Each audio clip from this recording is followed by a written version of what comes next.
Hi, everybody. I'm Marty, and this is Taryn. She can say her own name, I'm sure. Hi, everyone.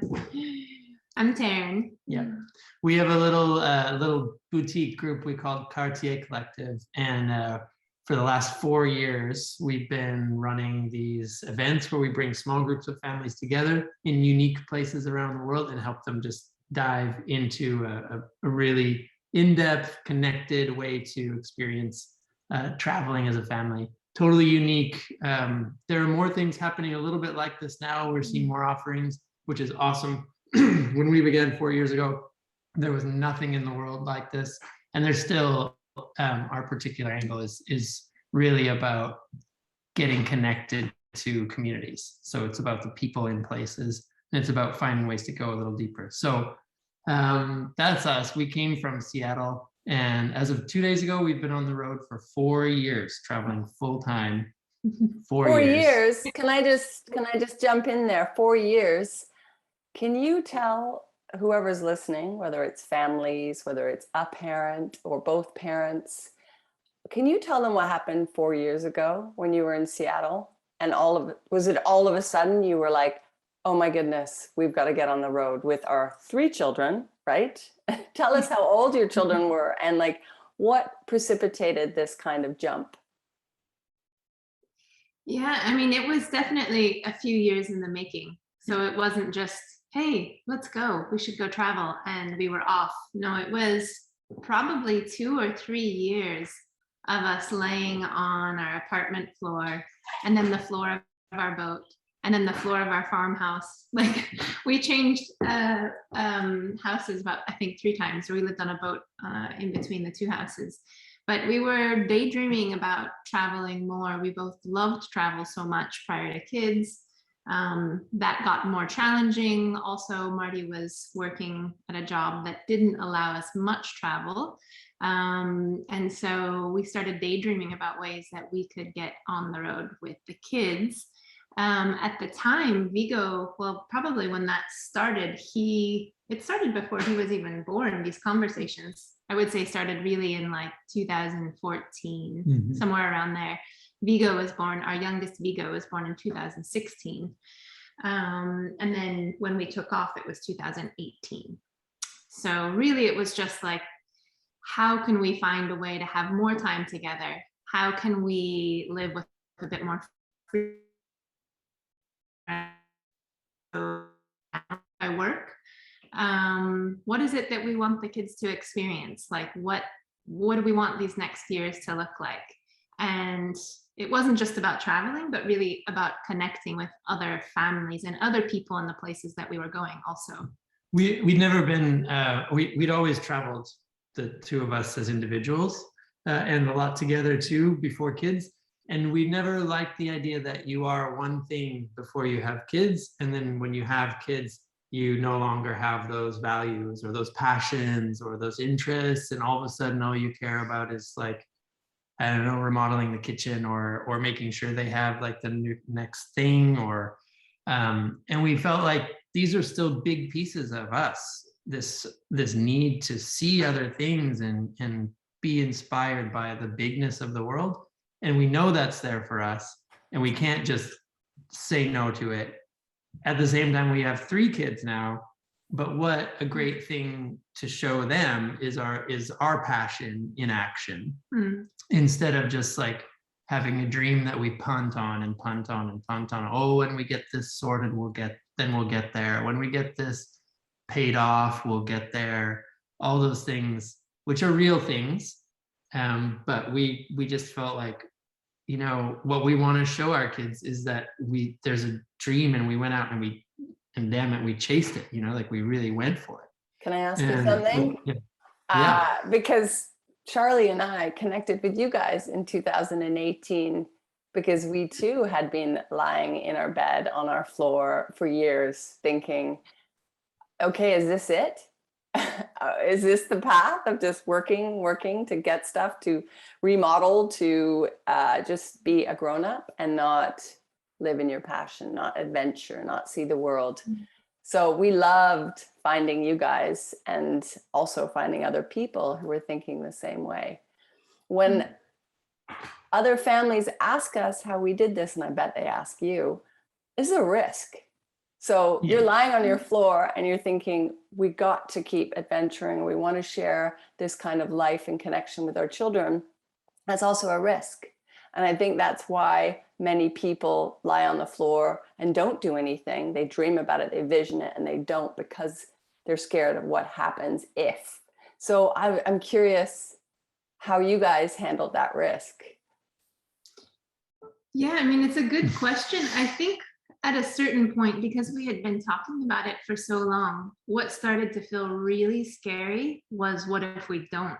Like, honestly, that felt like, what does that mean? If we have this dream, because it wasn't just about travel, it was like starting QC, whatever that was, whatever it was going to become. Working together. Yeah, it was like part of a dream. And if you talk about that for years and then you don't pursue it, I mean, there's risk in any move, any new thing. I mean, there's risk everywhere all the time.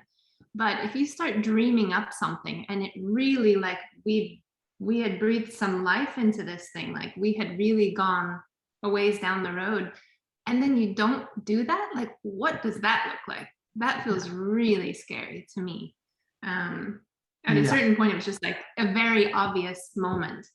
So I don't know how many years had we been, like 4 years into conversation, something like that.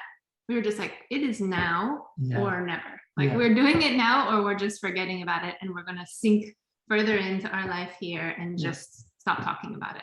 Yeah. So, what does that mean for you as a human to really, really like really want something and see it and like know you could try and decide not to try? That's what kind of lesson is that for us and for our kids?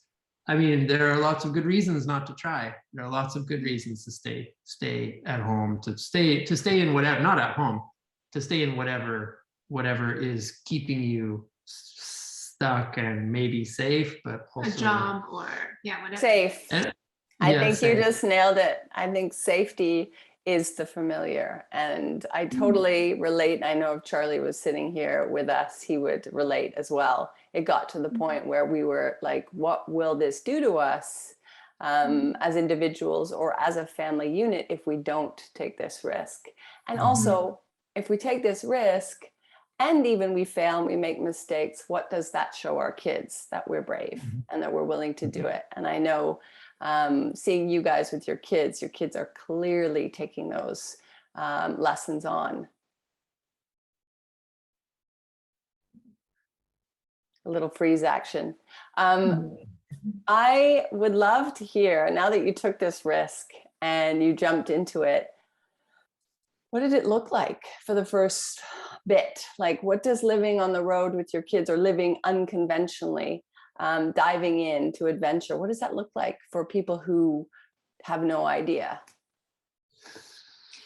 I would say that, like, there's a big difference between where we started, like the beginning, because the beginning, you're sort of like, you feel like you're in vacation mode, you know, like we're really just on this vacation, and that kind of, I don't know how long that lasted for, but at some point, there's a transition where it's like, okay, this is real life. And I think also because we were working along the way, and there was a lot of question marks, and still is with QC, that has always been a piece that has kept it a bit more real life for the majority of our travels than just a vacation.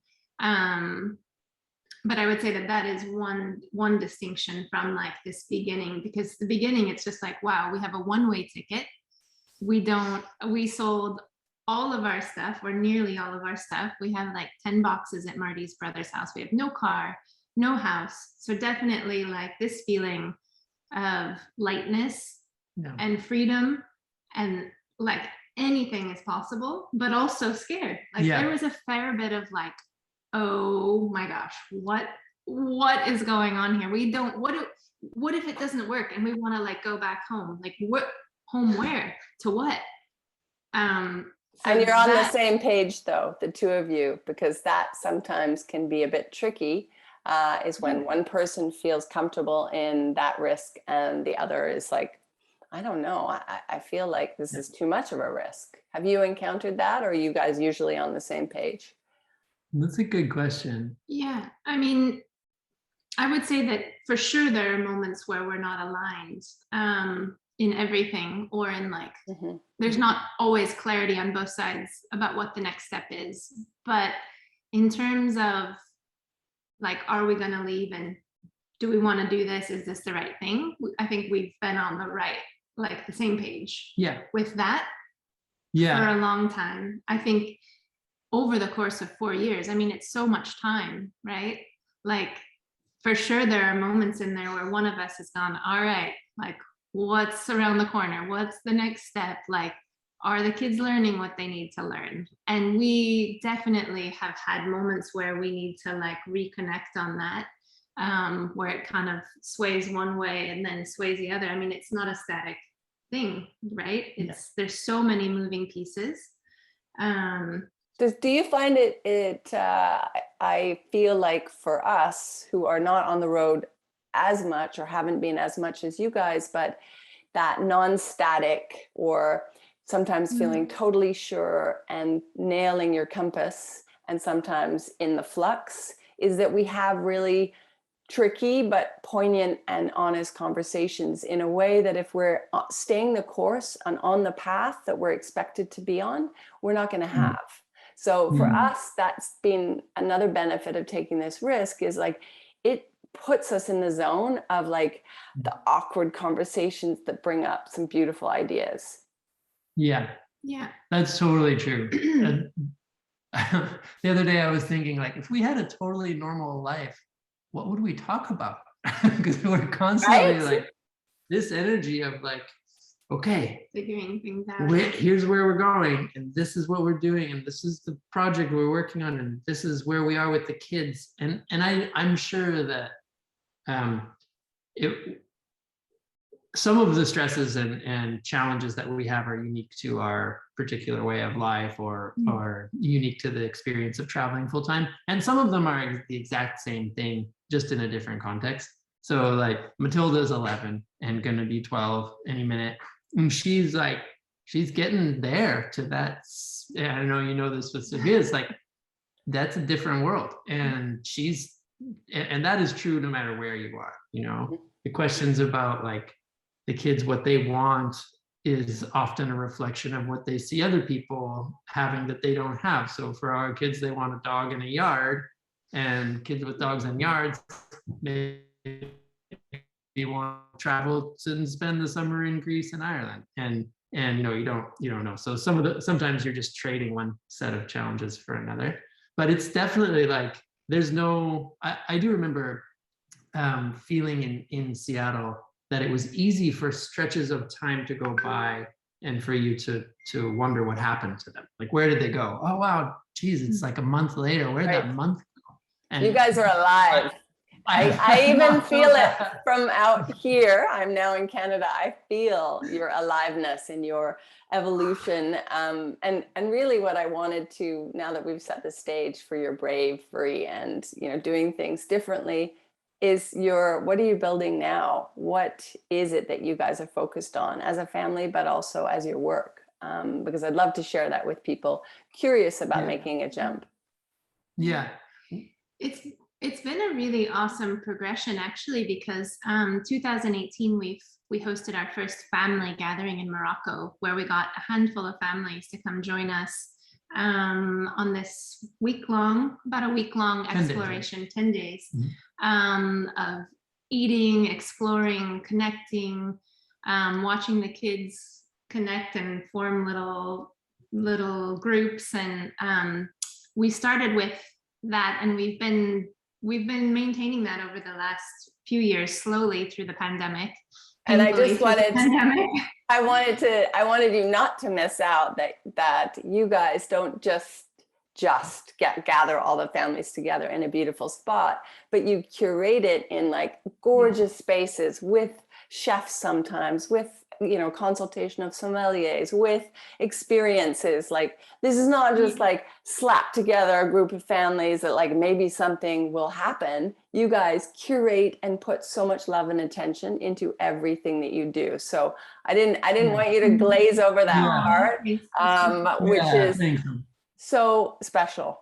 It is.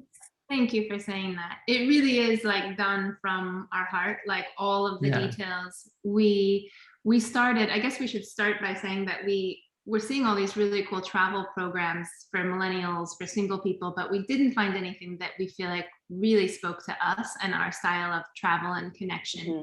And that was the real birth of QC, the idea of QC. Yeah. A lot of the family stuff was really focused on like family, kids clubby, kind of Disneyland. Mom and dad get a cocktail and sit by the pool while the kids are off in some little hole doing who knows what and being bored to tears or overstimulated.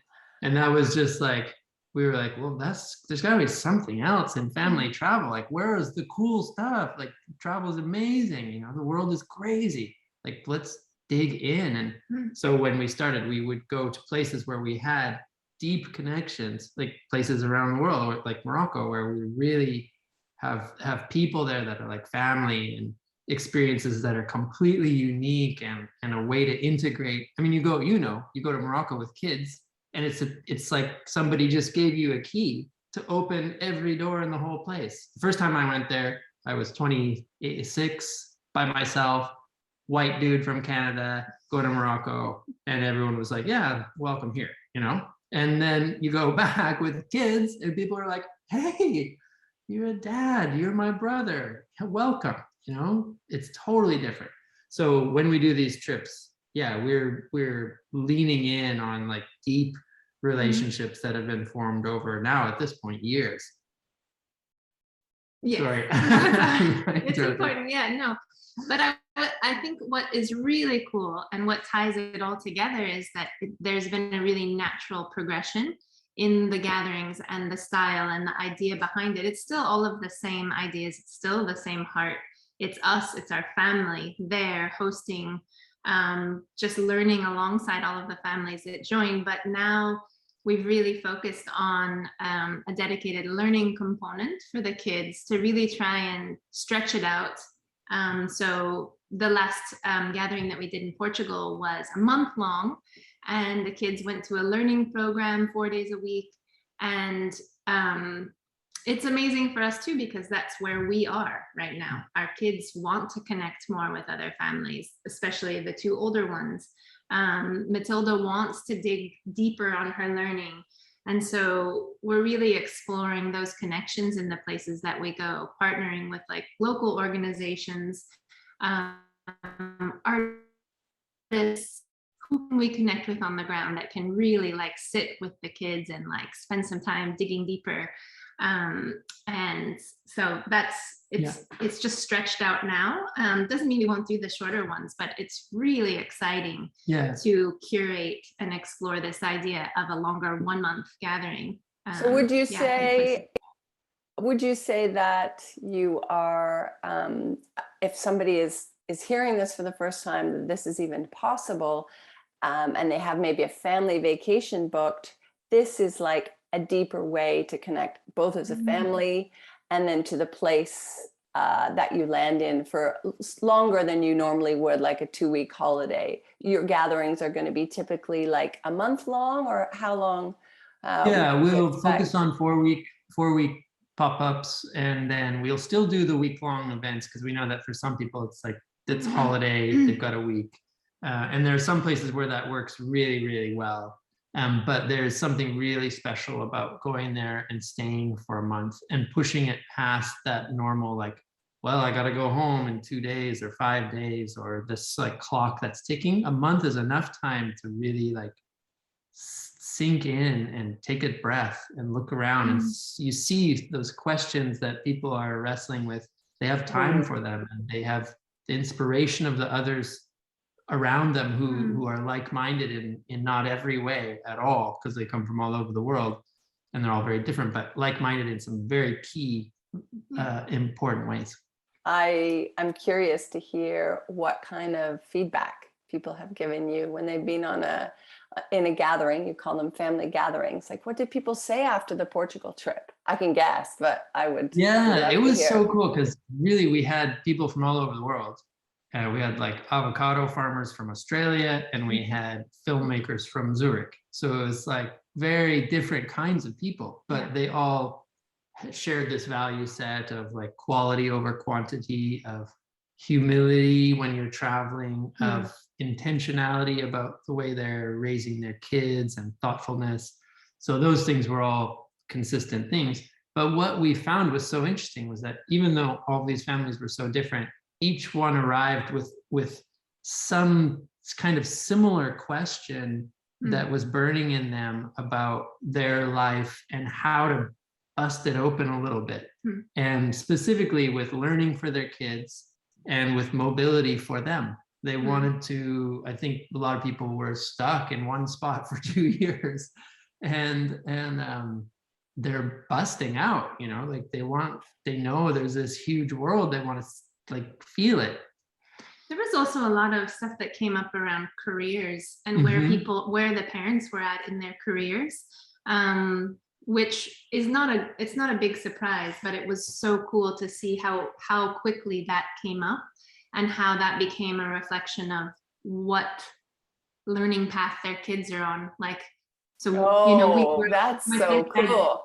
Yeah, we grew up with this idea of success. We were pushed a certain way. We went down this certain path. And now we're here at 30 something, 40 something going, okay, was this like, is this where I thought I would be? Is this where I want to be?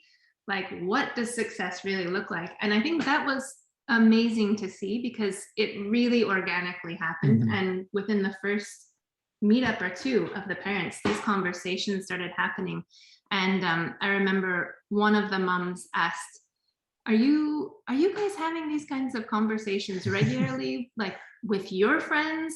Because I'm not having these kinds of conversations back at home with my friends. And this is like life-changing kind of stuff. This is so meaningful. I mean, we all know that when we leave our day-to-day routine, there is a willingness, or maybe more of an ability, to open up and sort of step back and take a bird's eye view of what's going on and open up your mind to different possibilities. And that certainly happens, you know, over the course of a month, and especially when you're with other curious, open-minded parents who are maybe struggling with or looking at some of the same questions around education, learning, career, lifestyle.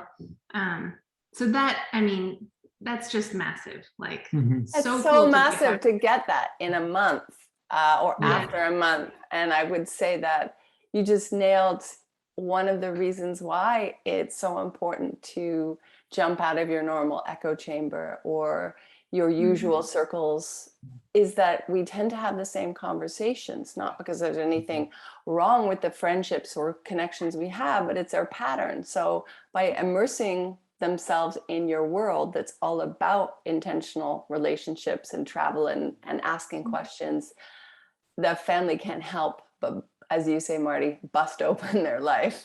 It's that is a really great offering. So tell me, go ahead. It sounds intense, but and it is in a way, but it's also like we also drink a fair bit of good natural wine, and we have a lot of laughs, and we spend a lot of time in the sea. So it's like, but it's real moments of connecting. I think it's like a month is long enough to see, you know, families struggle a bit, or you get to see someone else's, you know, kid have an issue with something or whatever. You see real dynamics between family members, and there's a real opportunity to connect in a way that it, you know, it's a bit trickier with a week or just a vacation, right? You can keep things pretty buttoned up. So it's both real, but also like it's some piece of vacation and exploration. It's all of those things in a really intentional, like vibrant way over the course of a month. I mean, we are offering like 2-week options for people who really desperately want to come but can't make that. But there is something so cool about like, okay, we have a month of exploration and learning and getting to know each other, that just makes for something really brilliant and special. So where are you going? Where are you taking people this year? Tell me. This is a very exciting moment for us because, man, the pandemic came and we were just like, we were in Bali with you, and and the pandemic dropped, and then we were flying to Peru when it really hit, and we were doing one of these in Peru. Or no, we canceled one in Japan, and then we were doing Peru, and then we were shut down for like a year and a half and didn't do anything. So this is a super exciting moment for us because we're launching a number of these in this next 10 months. So Portugal is happening this September, October. There's still spaces available there. We have some flexi room there, which is great. And then we haven't announced any of these yet, but they're close.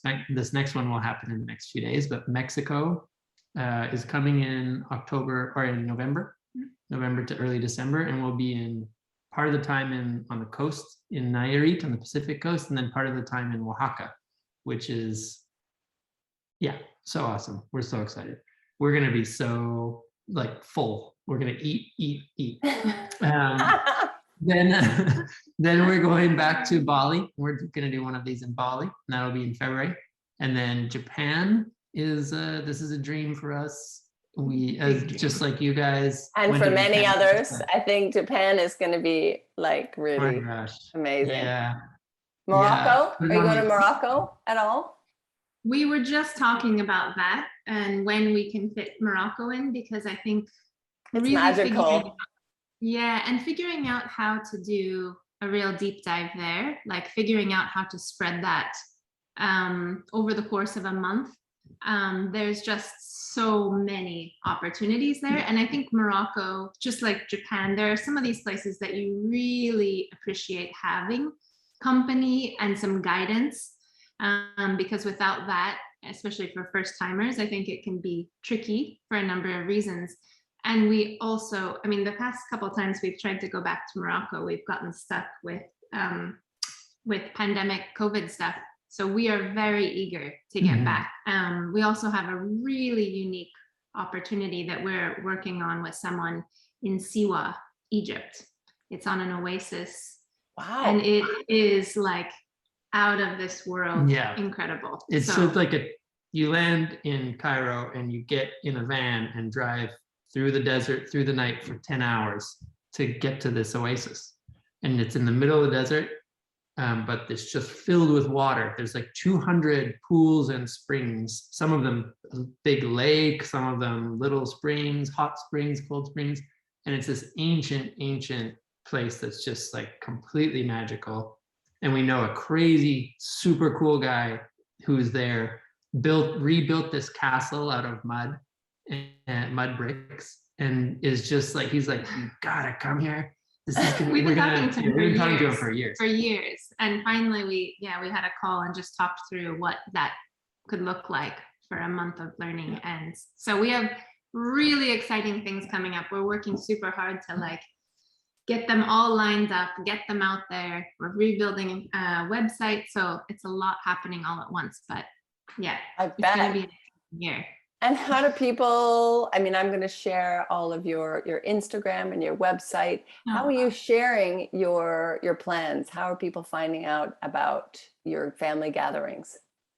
So far, it's just been word of mouth and Instagram. And we haven't really even done any promoted things, which I think has been really nice up until this point, because it's not a big, huge thing. It's not 20 families. It's a small number of families that we take on each one of these trips. There were 5 plus our family, so 6 families total in Portugal this last time.